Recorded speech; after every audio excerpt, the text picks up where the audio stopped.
Actually, organizers of the conference asked me to help to establish relations between the material, what Christian had presented to us, and organizational learning and management.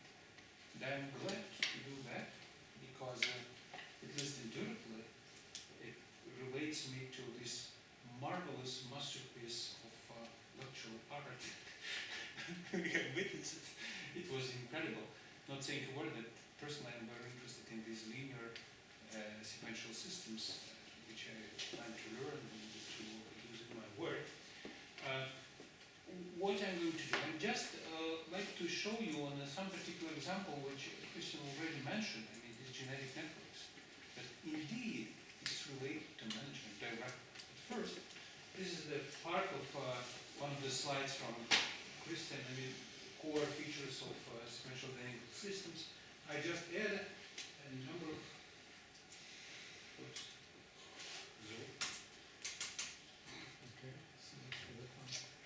fixed point. Yeah. I would add just a number of comments. Well, concerning finite graph. A graph can be very big. Then a state for each vertex V. That is what Christian showed us. In fact, we could manage such a sequential dynamical systems which allows many states for each vertex, depending upon conditions. A function. A function could also be maybe dependent upon the state of a vertex. And finally, update order of the vertices. In fact, we would have variable connectivity pattern. Many graphs, depending upon the level of expression of a particular gene, we have a different connectivity pattern, different graphs. Dima, what do you mean the function can depend on the state of the vertex? I mean, it uses state of the vertex as its input. Absolutely, but then depending upon, depending upon the level of expression, the function could be different. We could, because for instance, what Christian showed us, it was a triple update or some kind of stable rule which is applied all the time for any gradient. But what we have in genes in principle, the relation.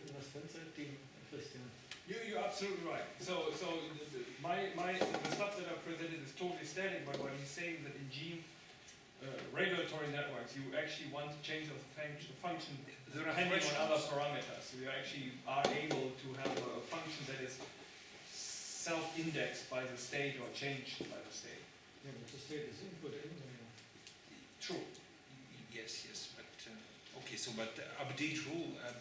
But you're absolutely right. You can actually push this into the function. Yeah, right. Well, yes. What I want to say. Well, a practical problem. We have a lot of genetic diseases nowadays. For instance, such an atrocious genetic disease as Down syndrome. Nowadays, we have a treatment by having some pills. A patient could alleviate symptoms of Down syndrome. So, actually, why is it possible? In fact, each gene is some piece in our DNA which is responsible for production of a particular protein.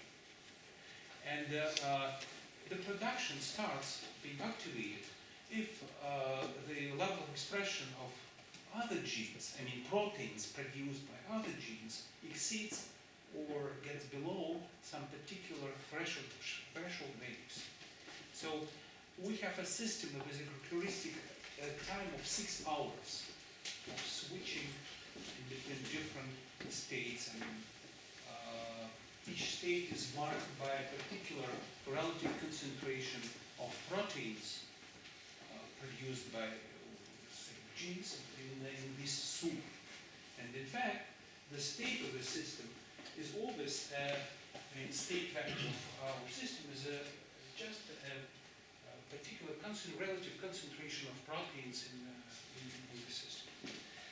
Well, I'd like just to show you kind of archetypic example of sequential dynamic, or like sequential dynamic system, which would work like that. So imagine a three-dimensional array of zeros and ones.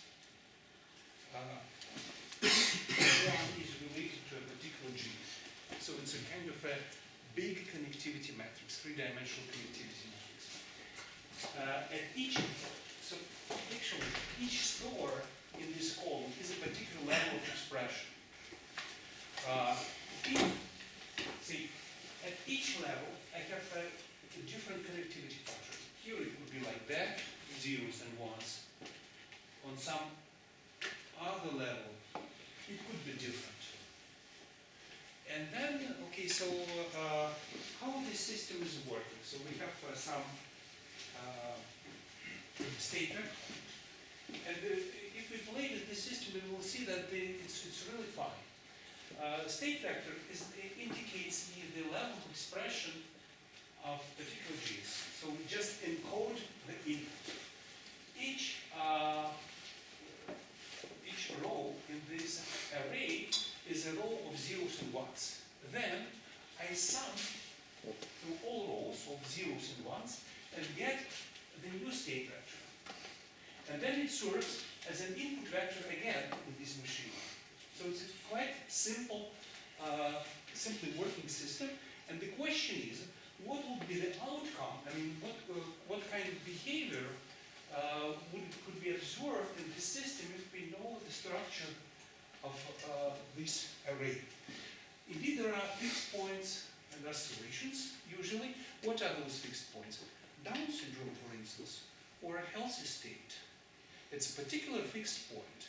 And in order to cure a disease, we should find some particular way how to push the system toward another fixed point where particular proteins, genes, are inhibited. The production of particular proteins are inhibited. What are oscillations? You know this zebra, for instance, this little horse with strips. Why these strips? Why zebra has its strips? Because it's particular oscillations of expression of genes really relevant to production of melanin. So these are particular examples of such kind of dynamical behaviors. And okay, so the problem is not solved. Nobody knows how to characterize such systems. But you see, it's a problem of management up to the utmost complexity. This is actually what is a management. Management which acts every minute in our body and in the body of all species around us. My computational experience of working with such systems shows that there are structures which are called stalagmites and stalactites. Stalagmites are related to positive feedbacks and which push the system always toward a fixed point. So in order to cure disease, we should somehow to reprogram these number of stalagmites in the system. Can I ask about the zebra stripes? After all, the zebra stripes are not oscillating, they are static picture.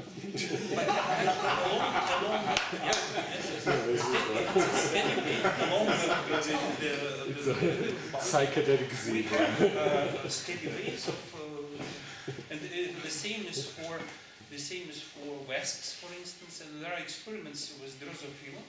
Then they add particular genes or activate some genes, and then we make it. I mean, somehow you have to translate the oscillatory temporal activity into a static pattern. That is an important point. Yes, so that is what actually biologists are usually doing, but this is precisely how they explain these oscillations and how they find this. I don't really feel convinced by these explanations, even in terms of curing patterns, because that is precisely the question why the resulting pattern is no longer oscillating. It's a kind of steady waves along there. So they find some combination which produces. But it's it was. But if you view time as a second, so basically you have x and time, then produce oscillation. Sure. Now you interpret time as a second coordinate, okay? And then the oscillations correspond to the zebras. That's the analogy. maybe we should think about that simply. I don't think that this is correct. The time goes like this, okay? But So that is just you know, another I think dimension. I So. should give references. I Let's- already let's- forgot let's- all let's this leave that stuff. for the coffee break. But Yeah.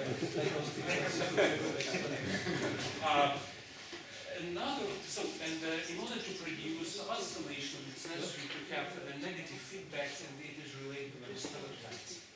And my experience tells me that if number of stalactites increased up to 10%, we certainly have oscillations. And even more, if we increase the number of stalactites, then usually the order of oscillations are increasing. We would have Sierpinski-Gaspik in the return maps and so far. And finally, actually, we could get a case. There could be also some intermediate situations of suspended columns, which would act as a stalactite or stalagmite depending upon the condition, upon the expression of.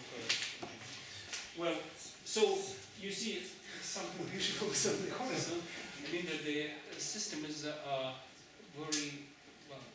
From one hand, it's simple. It looks simple, but it's very informative.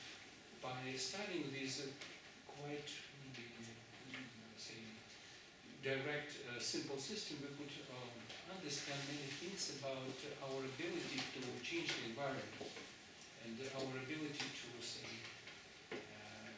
for instance, how to manage organizations and other systems.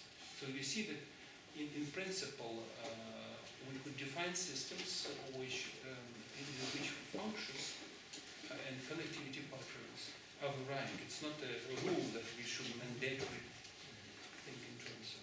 That is what I want to say. Thank you so